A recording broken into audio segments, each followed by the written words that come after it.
Hi guys, welcome to today's video. This is Sonia and you are watching Sovik's vlog. तो आज की video में हम बात करने वाले हैं आपके एक्सपेंस के बारे में। ऑस्ट्रेलिया में जब आप रहते हैं तो आपका क्या एक्सपेंस रहता है उसके बारे में आज हम डिटेल में बात करेंगे।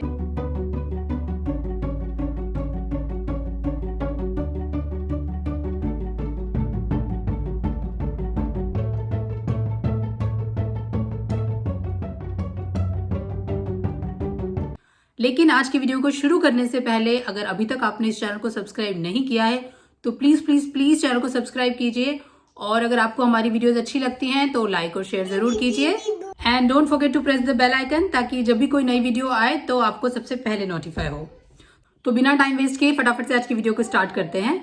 तो देखिए, आपका जो एक्सपेंस है ना, वो दो तरह का एक्सपेंस होता है। पहला तो ये कि जब आप किसी कंट्री में अच्छे से सेटल हैं और फिर आपका मंथली एक्सपेंस, और दूसरा एक्सपेंस वो होता है जब ये कि आप किसी कंट्री में नए नए आए हैं, आपको सारी चीजें अरेंज करनी है, सेट करना है सब।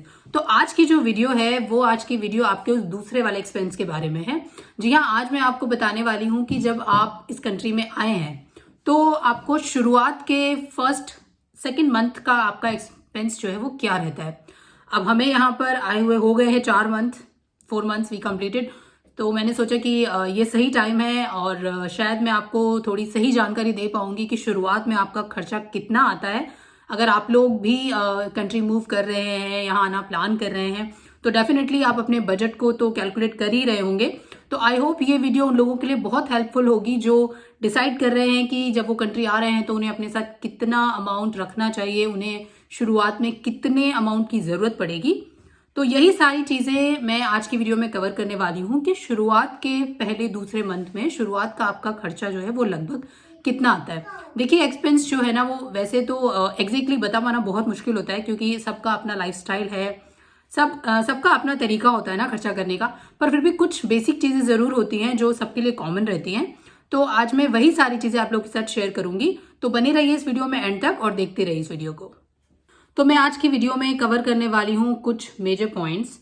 तो सबसे फर्स्ट है आपका accommodation, household goods, grocery plus kitchen stuff, utility bills, then health insurance, phone bills and internet, travel expense, car expense and miscellaneous. सबसे बड़ा आपका एक्सपेंस है वो एक्सपेंस होता है आपके हाउसिंग का एक्सपेंस। जी हाँ, आपका अकोमोडेशन। अब देखिए, अकोमोडेशन भी दो तरह से होता है। पहला तो ये कि अगर आप आए हैं और आपको फुली फर्निश्ड घर मिल जाए। सेकंड ये कि आपका घर जो है वो अनफर्निश्ड हो। तो दोनों ही में आपका खर्चा जो है ना वो डिपेंड करेगा। अकोमोडेशन के लिए सबसे अच्छा तो ये रहता है कि अगर आप किसी को जानते हैं तो आप उनके साथ शेयर कर लीजिए। इनिशियल में मोस्टली लोग ऐसा ही करते हैं। अगर आप सिंगल हैं या कपल हैं तो आप इजीली शेयर कर सकते हैं, लेकिन हाँ, अगर आपके साथ बच्चे हैं तो ज़रूर आपको थोड़ा सा प्रॉब्लम होती है। बट हाँ, मोस्टली लोग यही करते हैं कि वो शेयरिंग में रहते हैं शुरुआत में, जब तक कि थोड़ा उनका सेटलमेंट हो जाए। तो वो आप लोगों को काफ़ी चीप पड़ता है, क्योंकि पूरा घर आपको अरेंज मिल जाता है और आपको रेंट भी इतना ज़्यादा नहीं देना पड़ता है। लेकिन अगर आपको शेयरिंग नहीं मिलती है तो फिर आपका जो ये एक्सपेंस है वो काफ़ी ज़्यादा होता है। अकोमोडेशन हर कंट्री की तरह ही ऑस्ट्रेलिया में भी काफ़ी एक्सपेंसिव है। आपकी सैलरी का सबसे ज़्यादा अमाउंट आपको जहाँ देना पड़ता है वो आपकी हाउसिंग है, वो आपका घर है। तो मैं आपको बता देती हूँ रफली यहाँ पर आपको कितने BHK का घर कितने अमाउंट में मिल जाएगा। देखिए, घर का जो एक्सपेंस है, रेंट है, वो डिपेंड करता है कि आपका घर जो है किस लोकेशन पर है। अगर आप बिल्कुल सिटी के आसपास रह रहे हैं तो डेफिनेटली आपको किराया ज़्यादा देना पड़ेगा, आपको रेंट ज़्यादा देना होगा। अगर आप सिटी से दूर हैं तो जैसे जैसे आप थोड़ा थोड़ा सा आउटर जाते जाएंगे ना, आपका थोड़ा थोड़ा सा किराया कम होता जाएगा। 1 BHK के अपार्टमेंट की बात करते हैं तो 1 BHK आपको लगभग पड़ेगा 300 से लेकर के 500 तक का। जी हाँ, ये मैं जो आपको बता रही हूँ ये Australian dollar, 300 to 500 Australian dollar पड़ेगा आपको। अगेन ये डिपेंड करता है कि आपका घर सिटी से कितना दूर है और आपका जो हाउस है वो फर्निश्ड है या अनफर्निश्ड है। हम अभी 2 BHK के अपार्टमेंट में रहते हैं और हम लोग पे करते हैं इस 2 BHK का 550 ऑस्ट्रेलियन डॉलर पर वीक। तो और एक बात ये कि हमारा जो घर जब हमें मिला था तो वो अनफर्निश्ड था, मतलब कि घर में कुछ नहीं था। No table chair, no sofa, no fridge, no washing machine, nothing. तो खाली घर हमें मिला था। तो जो 2 BHK है वो भी डिपेंड करता है आपका 400 से लेकर के 600 तक पर वीक का इसका खर्चा होता है। और 3 BHK जो है वो 600 प्लस।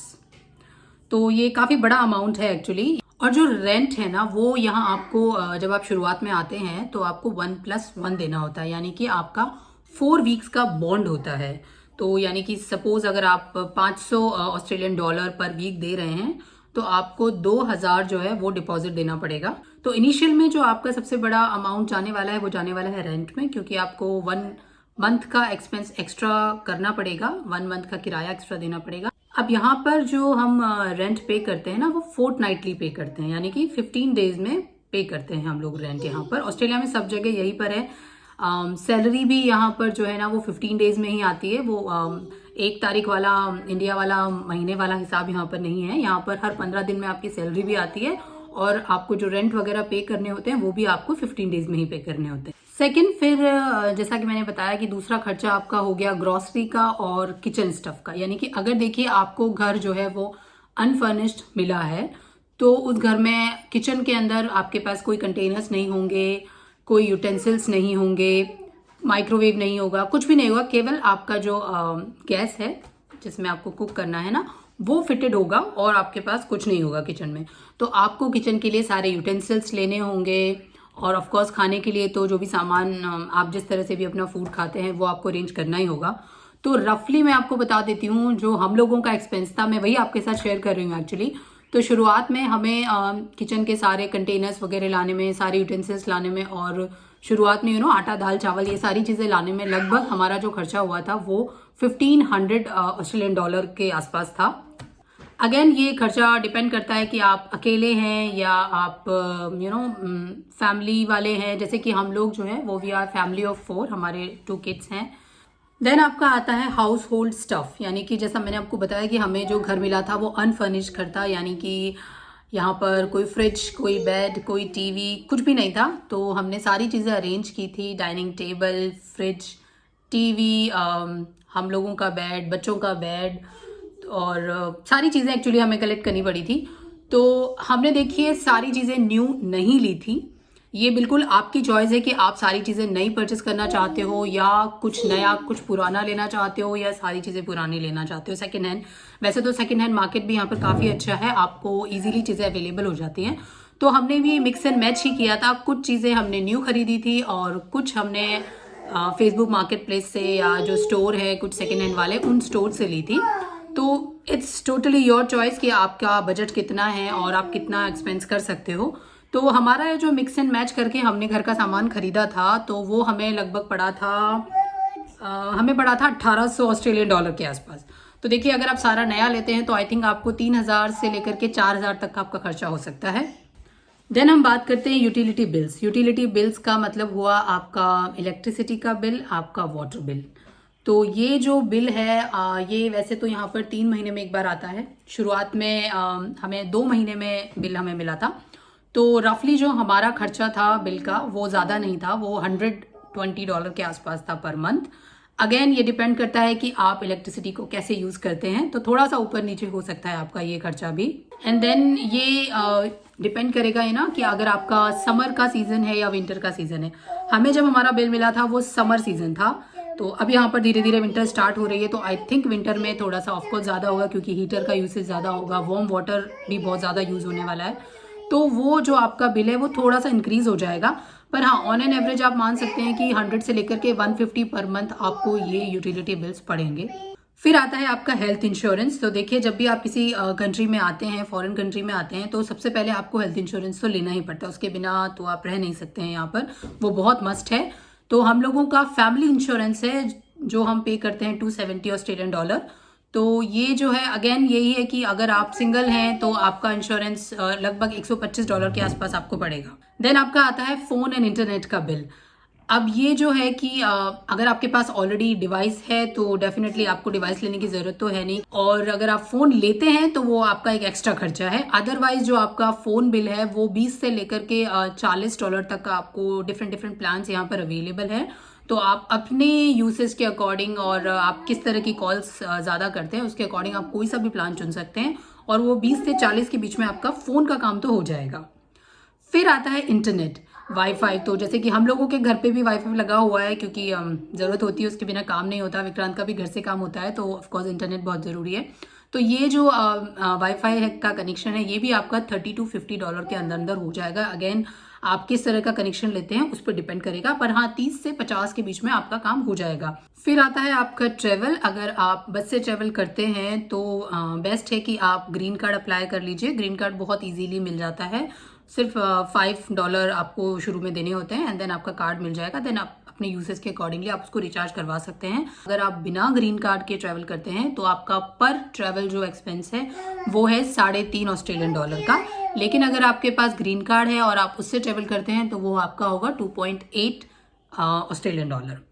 तो एक्चुअली पर मंथ आपका ये जो ट्रैवल एक्सपेंस है वो भी आपका लगभग 100 से लेकर के 130 या $120 के आसपास पड़ेगा। अगेन इट्स डिपेंड कि आपका किस तरह का काम है, आपको एवरीडे कहीं आना जाना होता है या कभी कभी आप बाहर निकलते हैं, तो उस पर ये चीज़ डिपेंड करेगी। अब हम बात करते हैं कार की। तो ये एक्सपेंस जो है ये टोटली आप पर डिपेंड करता है कि आप न्यू कार बाय करना चाहते हैं या आप सेकेंड हैंड कार लेना चाहते हैं।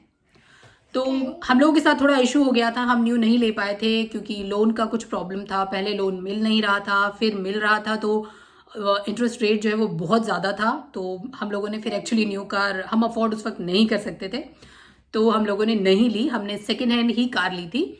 तो ये आपकी ही चॉइस है कि आपका बजट कितना है, आप नई ले सकते हैं या आपको भी पुरानी लेनी है। तो देखिए सेकेंड हैंड कार यहाँ पर आपको $5,000 से लेकर के $10,000 तक में मिल जाएगी, ठीक मिल जाएगी, अच्छी मिल जाएगी। देखिए जब आप कार लेते हैं, चाहे आप कोई सी भी कार लें, नई लें या पुरानी लें, तो उसके साथ 2 एक्सपेंस एक्स्ट्रा ऐड हो जाते हैं। एक तो कार का इंश्योरेंस और दूसरा फ्यूल का खर्चा। तो इस वक्त तो ऑस्ट्रेलिया में फ्यूल बहुत महंगा है, लगभग $2 के आसपास का फ्यूल है इस वक्त यहाँ पर लीटर। तो यहाँ पर इस वक्त अगर आपका ट्रैवल देखिए, नॉर्मल ट्रैवल भी अगर आपका है तो भी आपका जो फ्यूल का खर्चा है ना वो 100 से लेकर के $150 तक पड़ेगा। और जो इंश्योरेंस है वो डिपेंड करता है कि आप किस टाइप का इंश्योरेंस लेते हैं। हमारा कॉम्प्रिहेंसिव इंश्योरेंस है जिसका हम पे करते हैं $58 पर मंथ। अब आता है लास्ट मिसलेनियस वाला खर्चा। तो देखिए मिसलेनियस खर्चा तो कुछ भी हो सकता है। वैसे तो आप अगर आप फ्रिक्वेंटली मूवीज़ देखते हैं, फ्रिक्वेंटली आप रेस्टोरेंट में खाना खाने जाते हैं, या आपको घूमने का बहुत ज़्यादा शौक है, तो ये डिपेंड करता है कि आप किस टाइप के इंसान हैं और उसी के अकॉर्डिंगली आप इस खर्चे को अपना कम या ज़्यादा कर सकते हैं। बट रफली अगर मैं आपको बताऊं तो अगर आप रेस्टोरेंट में खाना खाने जाते हैं, एक नॉर्मल सा restaurant, not hi fi restaurant, तो वहाँ पर आपका 2 लोगों का खाना $50 में हो जाएगा आराम से। तो गाइज अगर मैं अब आपको टोटल करके बताऊं तो ये लगभग जो है ना $8,000 से $10,000 तक का खर्चा है। इसमें मैंने हमारी कार का एक्सपेंस नहीं जोड़ा है, आई मीन मैंने कार की प्राइस को नहीं ऐड किया है। तो ये जो सारा खर्चा है लगभग $8,000 से $10,000 का, ये आपको पड़ेगा। अगर आपका जो घर है वो शेयरिंग का नहीं है, घर अनफर्निश्ड है, आपको सब चीज़ें अरेंज करनी है, तो लगभग आपको अपने पास इतना कैश आपको अरेंज करना पड़ेगा। देखिए अगर आपकी जॉब है तो कोई प्रॉब्लम ही नहीं है, बिकॉज ऑफकोर्स 15 डेज के बाद आपको सैलरी मिल जाएगी, धीरे धीरे आपका सब मैनेज हो जाएगा। लेकिन हाँ अगर आप बिना जॉब के आ रहे हैं तो डेफिनेटली एक बहुत बड़ा अमाउंट है किसी के भी लिए। तो प्लीज़ अपने एक्सपेंस को अच्छे से प्लान कर लीजिए, अपने बजट को अच्छे से प्लान कर लीजिए आने से पहले यहाँ पर। तो गाइज ये था मोटा मोटा सा खर्चा जो मैंने आपको बताया, और ये सारा एक्सपेंस मैंने आपको हमारे एक्सपीरियंस के बेसिस पर ही बताया है।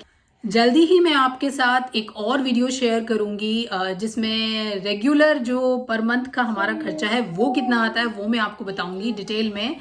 एंड प्लीज़ अगर आप चाहते हैं कि मैं आपके लिए कोई स्पेसिफिक वीडियो बनाऊं, किसी टॉपिक को कवर करूं या कोई और एक्सपीरियंस मैं अपना आपके साथ शेयर करूं, तो प्लीज़ आप मुझे कमेंट बॉक्स में लिखकर बता सकते हैं। आप जो भी चाहते हैं, मैं डेफिनेटली कोशिश करूंगी कि मैं उस वीडियो को कवर करूं और आप लोगों के साथ अपना एक्सपीरियंस शेयर करूं। So that's all for today's video guys. जल्दी ही मिलूंगी आपसे फिर से एक नई वीडियो के साथ। तब तक के लिए बाय बाय, टेक केयर, अपना ध्यान रखिए और अपने बजट को अच्छे से प्लान कर लीजिए।